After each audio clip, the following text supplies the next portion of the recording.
Здравейте, приятели! Днес ще направя Get Ready With Me. От много време не съм правила, както знаете. Направих си очните линии, както и виждате. Сега обаче и сложих и основа. Сега обаче продължаваме с коректор под очите и на клепачите. By the way, вчера си миях всичките четки, бюти блендъри и пак не успях да ги измия толкова добре, защото имаше толкова напоен фондиотен, то просто беше страшно. В момента имаме един месец ваканция или не знам там какво се води и ми е супер скучно, защото аз не обичам така нищо да не правя. Обичам винаги да съм си ангажирана, да си имам задачки. Но слава богу, скоро почваме снимки. Да си сложа обаче този коректор на Fit Me, защото е покривен и днес просто лицето ми изглежда отвратително и чувствам се сякаш съм недоспала, а напротив хора, аз спя по супер много, лягам си примерно в 12, заспивам някъде в 12:30, 1 и спя примерно до 10, стига. Така, сега ще си сложа от този балсам на Millie Bobby Brown, защото винаги преди да се гримирам си слагам от него, но този път забравих, за да може да попие на устните ми и да не са толкова напукани и толкова сухи, тъй като устните ми обикновено са много сухи, нямам идея защо. Продължавам с фондиотена на Guerlain, като си го слагам първо на ръката, ето така, и след това стъпка по стъпка си го слагам с бюти блендъра, за да покрия несъвършенствата по лицето си. Да, хора, иначе вие как сте, какво правите, как е живота при вас? При мен е много скучен в момента живота. Искам да правя някакви неща, искам още да си почна университета, обаче то просто, не. Какво е това, човек? Така. Мисля, че бюти блендъра ми попи очната линия, която си трих с суха салфетка преди малко, тъй като аз изпървах тази на Кико. Къде е? Мисля, че... не. Добре, сега не мога да я намеря, но изпробвах една очна линия на Кико. И не знам защо, но беше супер водна и ми се разтичаше. Аз я разклатих. Явно очните линии на Кико не са хубави, аз бях чувала и други мнения, но нищо, ще използвам и спиралата на Кико, както и гланца. Ще видим как ще изглежда на лицето ми.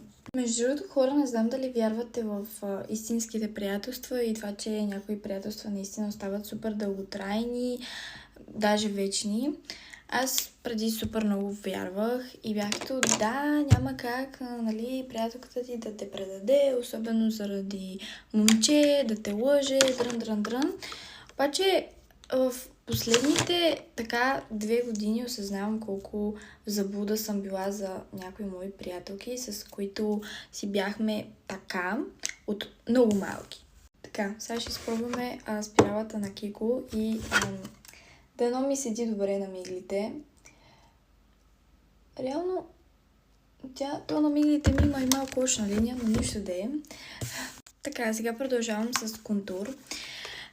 Говорих за приятелствата, че общо в момента доста се съмнявам в всякакви едни човешки взаимоотношения, дали във връзка, дали с приятелство, защото последната година особено ми се случиха може би едни от най-гадните неща, за които не искам много да говоря в TikTok, защото са прекалено лични, но да. Предполагам и вие така нямате доверие на хората толкова. Не е да тръгвам така съвсем с подход, че нямам никакво доверие. Не, напротив, може би грешката ми е, че тръгвам с пълното доверие и след това се разочаровам, но трябва да се даде шанс на хората. Общо взето. Забелязвам, че в сегашните си приятелства гледам да не съм чак толкова задушаваща, защото преди може би леко бях обсебваща, тъй като когато супер много ме е грижа за някой човек, аз гледам да дам цялата си любов, внимание, грижа и все едно да му стана родител. Аз не съм родител, аз съм приятел.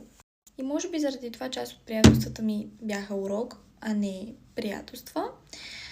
Хубаво е да се учим и хубаво е да имаме уроци и хора, които да ни изграждат като личности, но определено страданието след това е много кофти.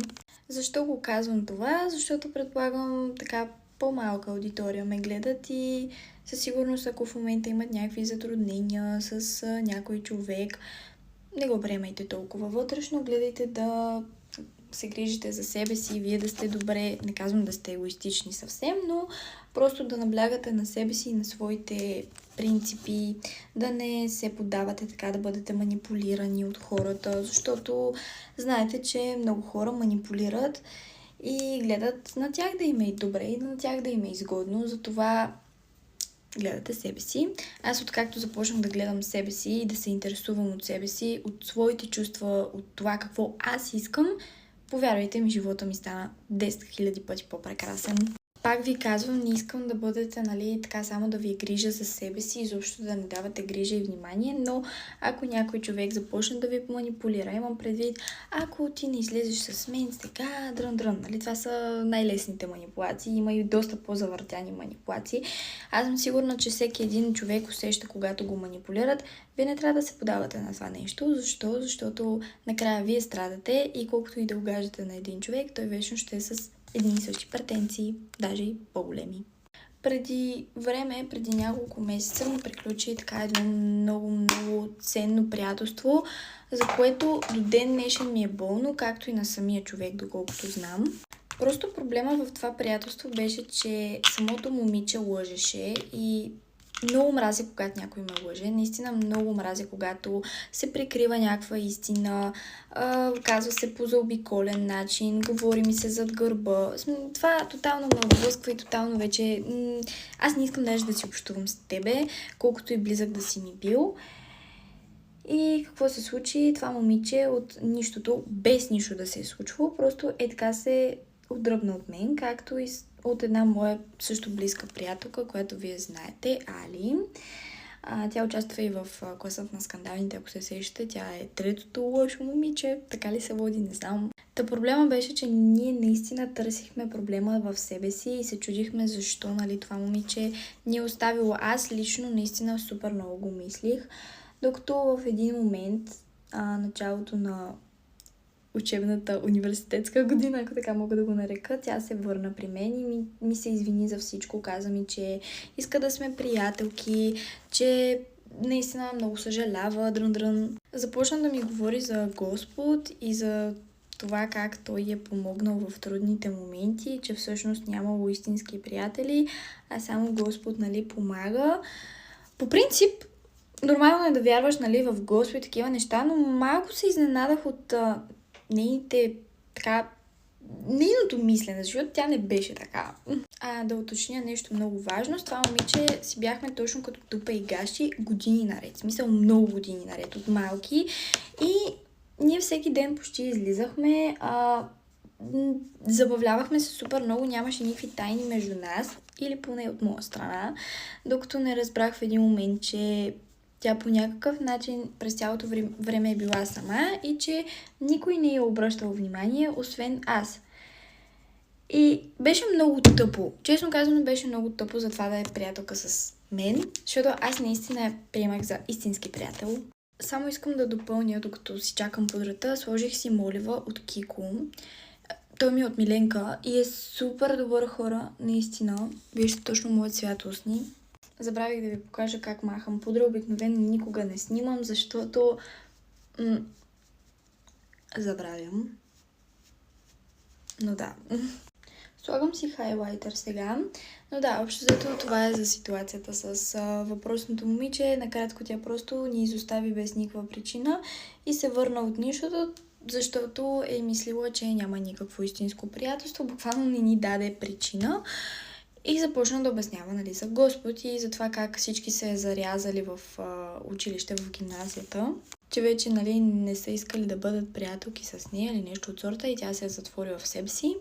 Аз се опитах да обясня, че буквално през цялото време бих била до нея и аз винаги бях до нея в каквато и да е ситуация. Тя много добре знае това и в момента тя се опитва доста да ме търси, Пишем си, силно казано, но да, праща ми доста често гласови. Не ме разбирайте погрешно, просто не знам как ще приема човек, с когото сме били супер години наред близки. И тя си е позволявала да ме оставя, пак без причина. Честно казано, не знам какво да правя, да я простя ли. Елата за час 2